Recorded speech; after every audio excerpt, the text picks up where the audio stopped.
Hey guys, welcome back to 31 Days of Wisdom. Today is day number 9.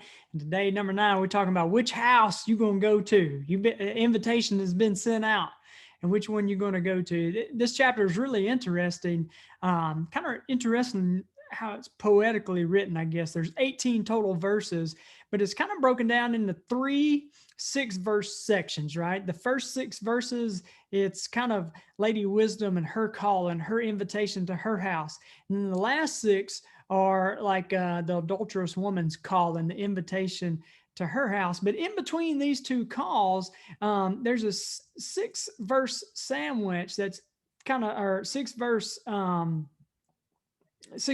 that are kind of sandwiched right there, smack dab in the middle of them, and it talks about the starting point of wisdom, which is to be consumed with awe as you worship the Lord, and the key is the practice of humility. Right, and that kind of middle section right there provides the key for us to choose wisely. Which one of these invitations are we going to choose? And the key there is humility. And as you read through chapter 9 right here, you're kind of left with a choice. And the choice boils down to, as he says in verse 12, life and death. So let's just jump in right here. Chapter 9, day number 9, 31 days of wisdom. Here we go. So, first 6 verses. Wisdom has built herself a palace upon 7 pillars to keep it secure. She has made ready a banquet feast, and the sacrifice has been killed. She has mingled her wine, and the tables all set. She has set out her maidens, crying out from high place, inviting everyone to come and eat until they're full. Whoever wants to know me and receive my wisdom, come and dine at my table and drink of my wine.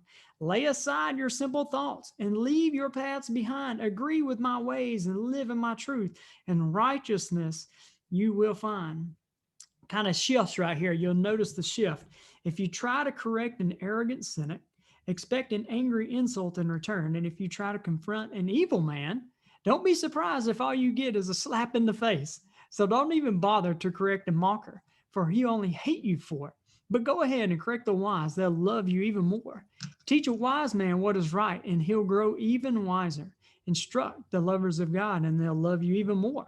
The starting point for acquiring wisdom is to be consumed with awe as you worship Jehovah God. To receive the revelation of the Holy One, you must come to the one who has living understanding. Wisdom will extend your life, making every year more fruitful than the one before. Check out that promise right there.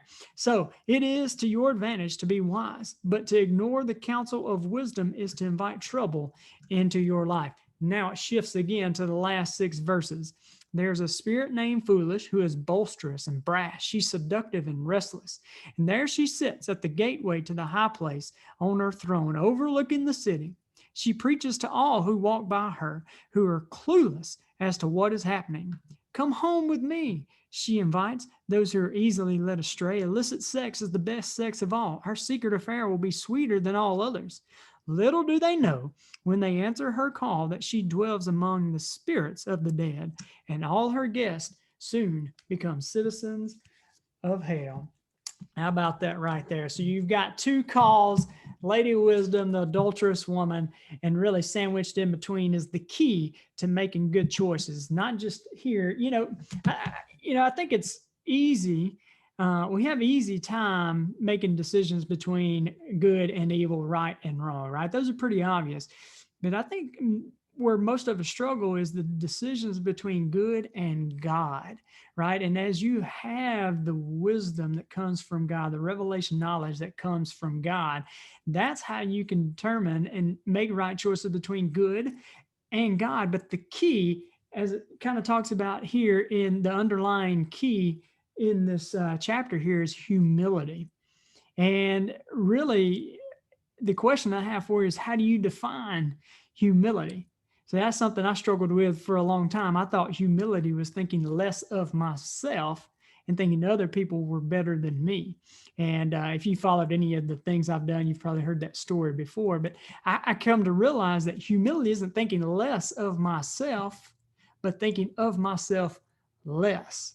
And what real humility is recognizing the gifts and the talents and the abilities that I have been given and using those gifts, talents, and abilities to serve and add value to other people, all the while glorifying God the Father. So here's the deal, is recognizing that you are a person of value, but also the people you are called to serve are people of value too. Becoming a person of value who values other people. That's what humility is. And that's the key to making good choices and good decisions here in this chapter. So, my question to you, the action step today is, how do you truly see and view and define humility in your life? So guys, I hope that has added value to you. I hope you guys have a great day. And hey, tomorrow we jump into chapter 10. Yep, chapter 10, verses 1 through 9, or chapters 1 through 9 have kind of been this conversation with a father to a child. Now we're moving into the typical Proverbs that you think of, where it's little couplets and wise sayings, and we'll jump in that tomorrow in day 10. Hope you guys have a great day, and God bless.